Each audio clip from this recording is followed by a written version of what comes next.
The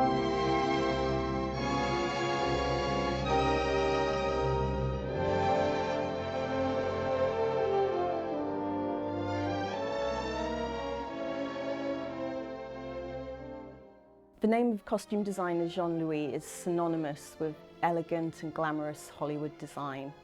He was the head designer at Columbia Pictures from 1944 to 1958, and he powerfully shaped the look of the studio's films during that time before moving on to Universal and elsewhere.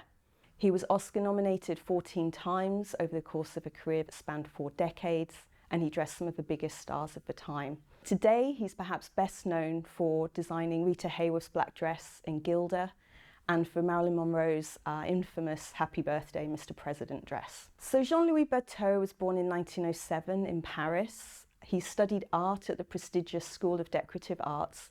Then he entered the fashion industry, first of all working for a fashion wholesale business. He worked in the tie department.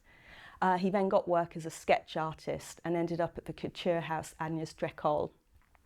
He was there for several years, and then around 1935 he got in a car accident, and with the insurance money he decided to have a holiday to New York. He planned to stay for a couple of weeks, but he ended up falling in love with the city, which he already knew and loved from the movies. And the friends that he was staying with suggested that maybe he send some examples of his work round to the New York fashion houses. He duly did so, and he attracted the interest of Hattie Carnegie.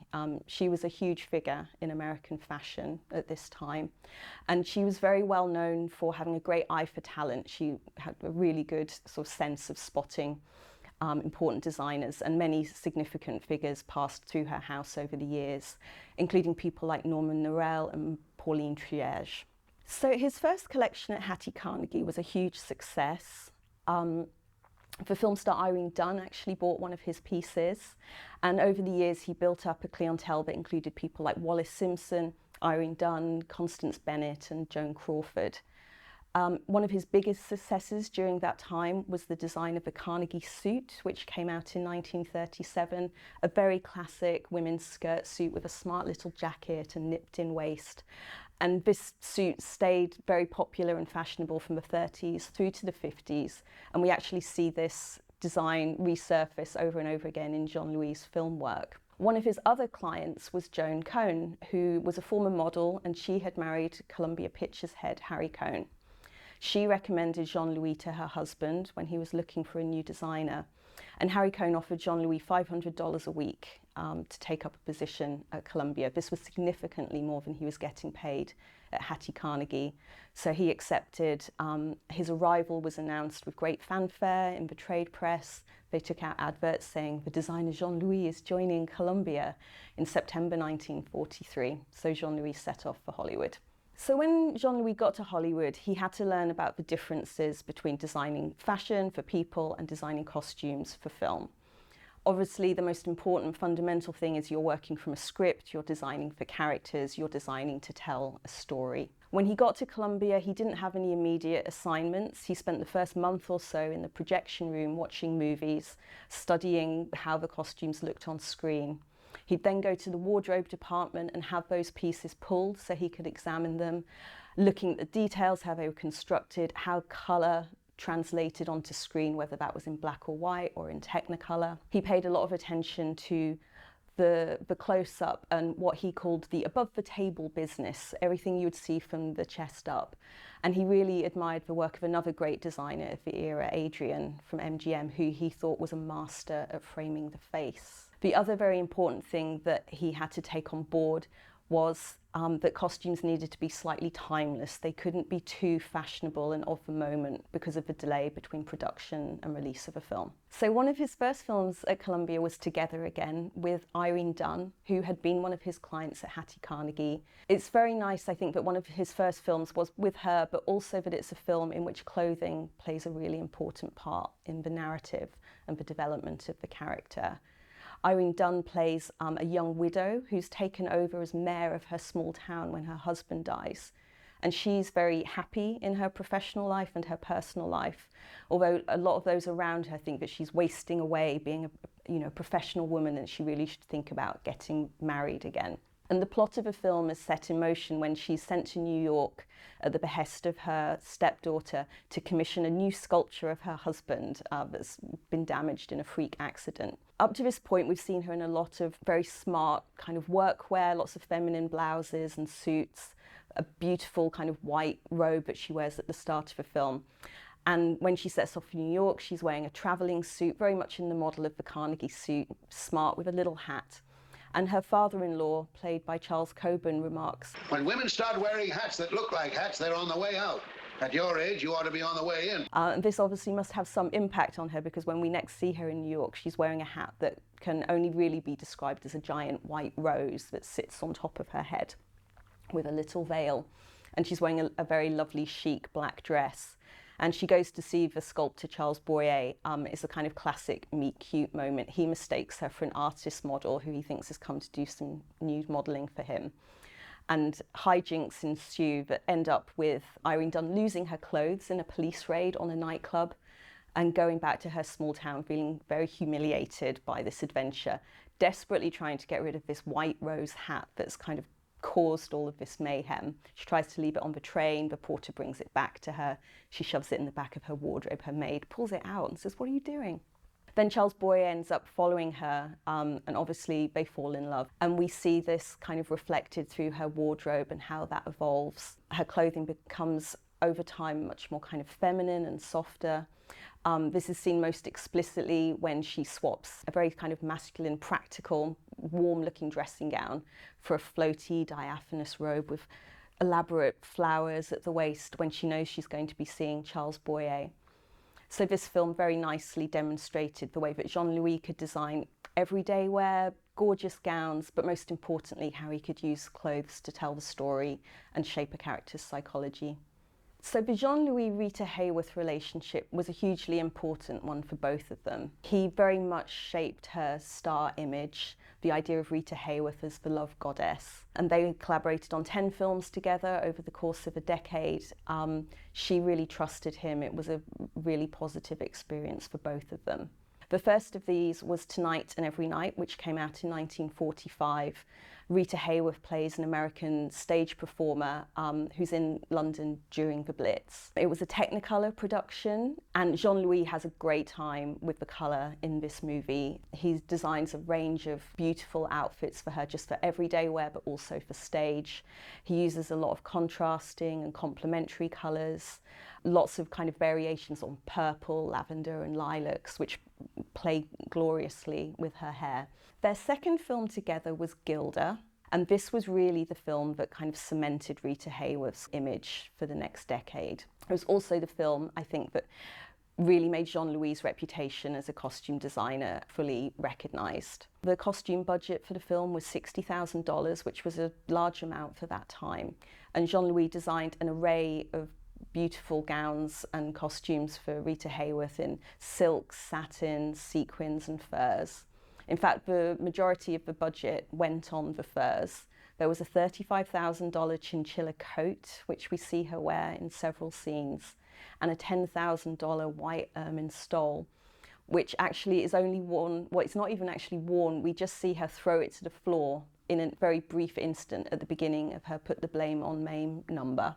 But this piece did actually feature in a sequence of publicity stills as well, and one of these was used as the basis for the film's poster, which is obviously a very iconic image. So Harry Cohn definitely did get his money's worth from that $10,000 stole. The most important costume in Gilda is, of course, the black strapless dress that she wears for Put the Blame on Mame.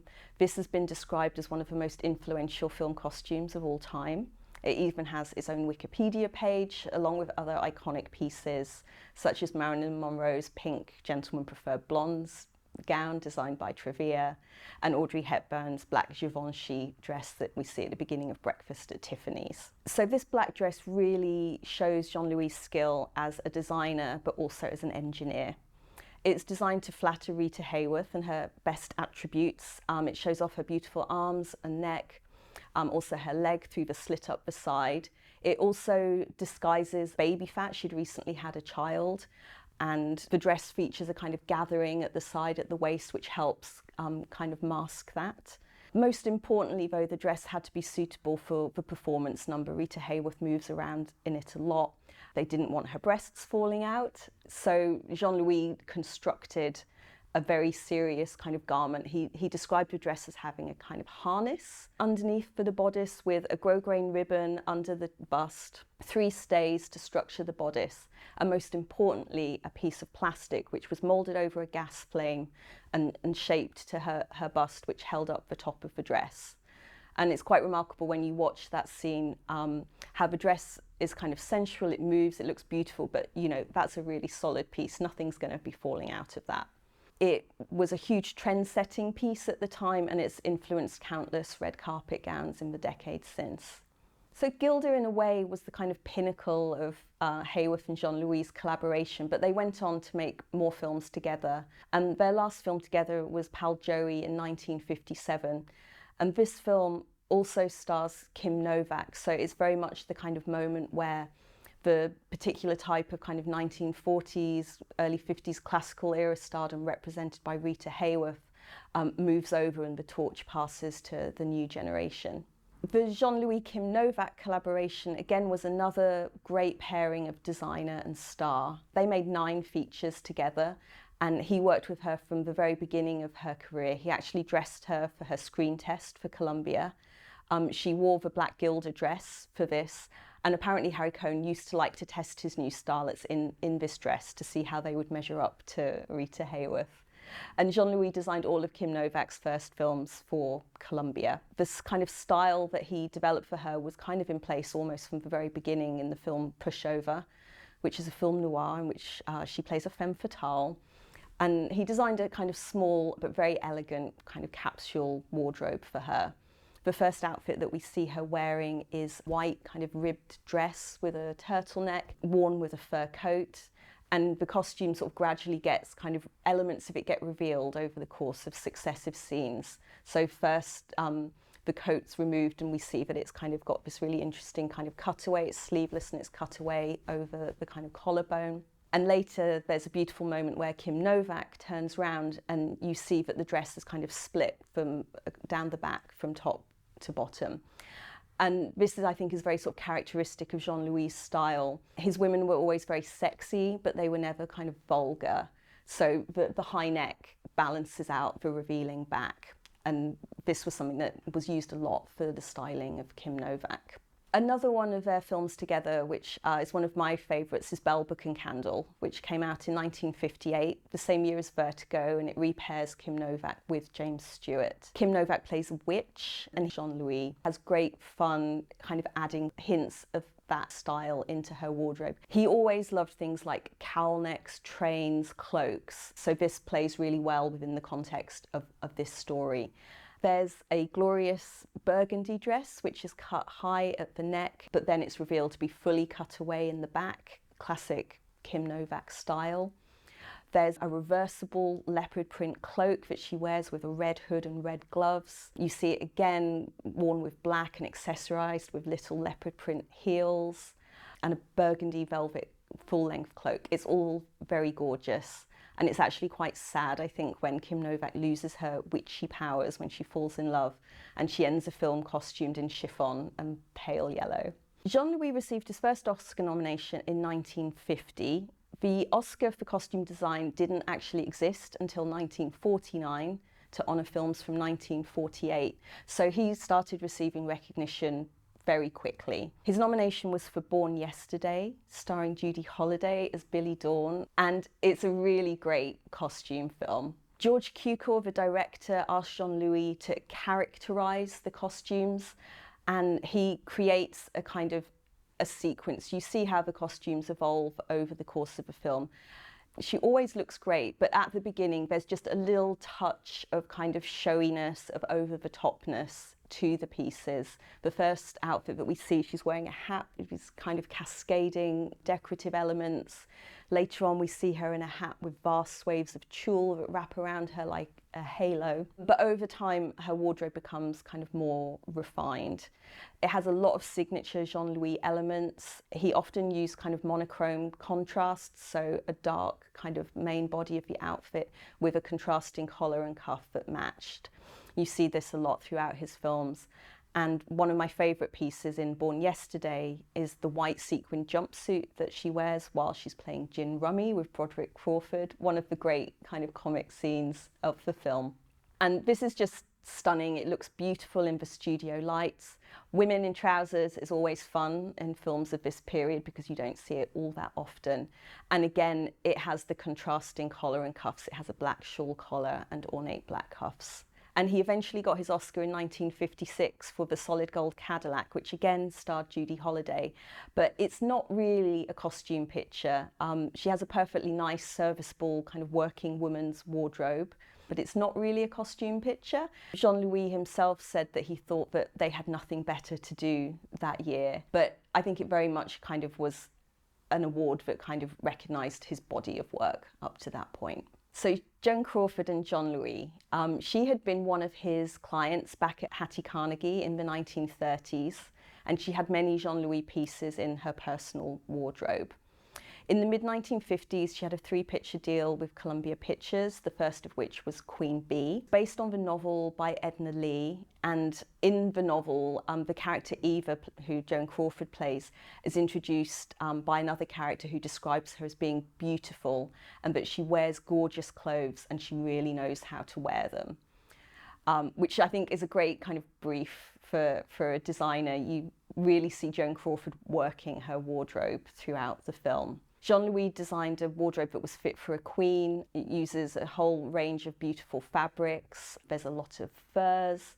The first piece that we see Joan Crawford in is a kind of floor-length white coat with a white dress underneath and a full-length kind of, I think it might be fox fur, kind of dark-coloured stole.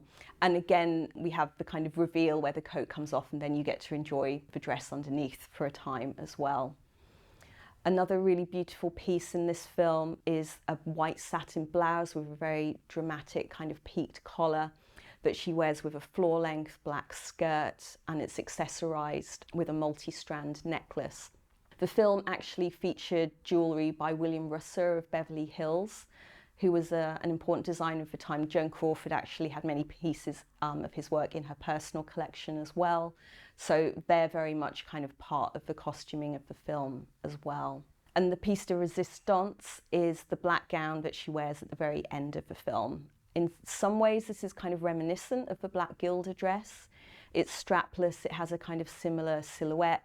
It's paired with long black gloves and a kind of thin diamond choker, much as the Gilda dress was. It's also gathered at the waist. But the big difference is that this one has a train and it's in a contrasting colour. You can't see it in the film because it's black and white, but the train is actually bright pink, which looks very striking on screen.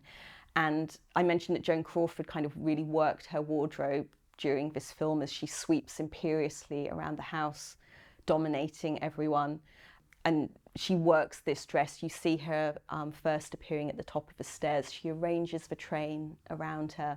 She looks like an insect that's about to take flight. And as she descends the stairs, you can really sort of sense the tactility of this gown, like this very heavy silk that kind of rustles on the stairs. This isn't a kind of flimsy, pretty dress. This is a very solid dress for a very forceful and domineering character. Jean-Louis and Joan Crawford's next film together was Autumn Leaves, which has now become a bit of a cult classic, directed by Robert Aldrich.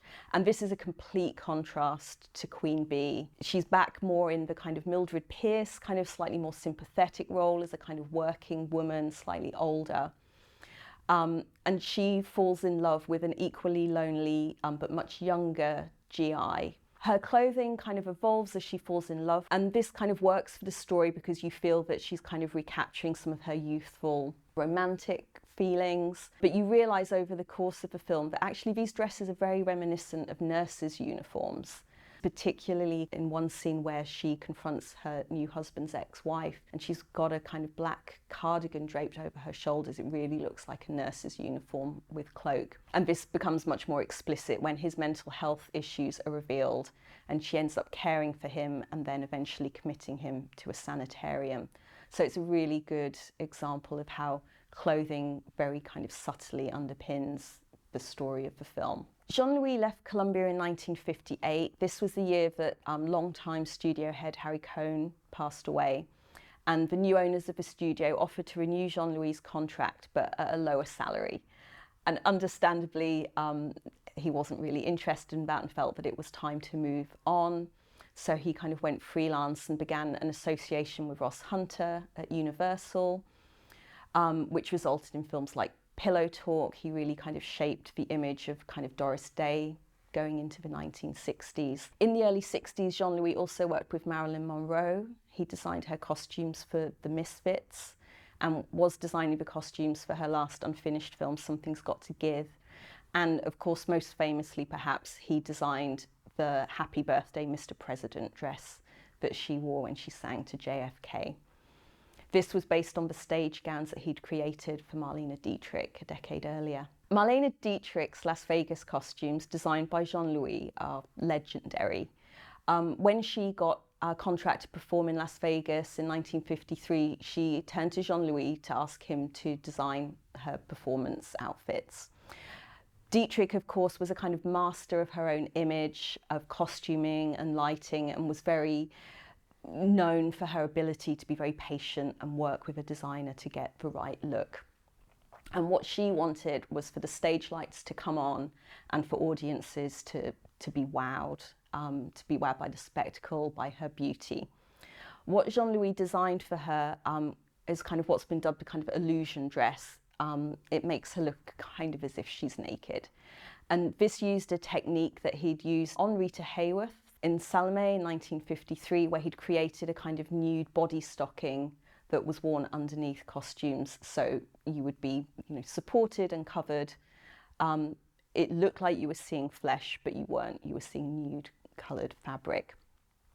So he employed this technique for Dietrich, and then the top layer was kind of a thin, transparent layer embroidered with rhinestones. It looked sparkly and gorgeous. And these looks very much became part of Dietrich's stage looks. Interestingly, Harry Cohn didn't want to let Jean-Louis design these pieces for Dietrich. Apparently he was very annoyed that she'd declined the offer to star in Pal Joey. And he said, "You'll never work at Columbia again," and he didn't want to help her. But obviously she was very well connected. Her Las Vegas casino owning associates were able to convince Harry Cohn that what Miss Dietrich wanted, she should probably get. So he very begrudgingly allowed her to come and work with Jean-Louis at weekends. The stipulation was that she wasn't allowed on the Columbia lot during working hours, and she was not allowed to use the front entrance. Jean-Louis had an incredibly kind of long career. He made over 100 films for war movies, he designed for westerns, he helped popularize the Hawaiian shirt with his work on From Here to Eternity. So he really kind of successfully made that transition from fashion designer to costume designer. When you see the credit Gowns by Jean-Louis, his famous kind of full card credit that he received for like most of his films, you know that you're going to see costumes that are kind of beautiful and stylish, but you also know that they're always going to be in service to the story and the character, which is obviously the fundamental part of a costume designer's role.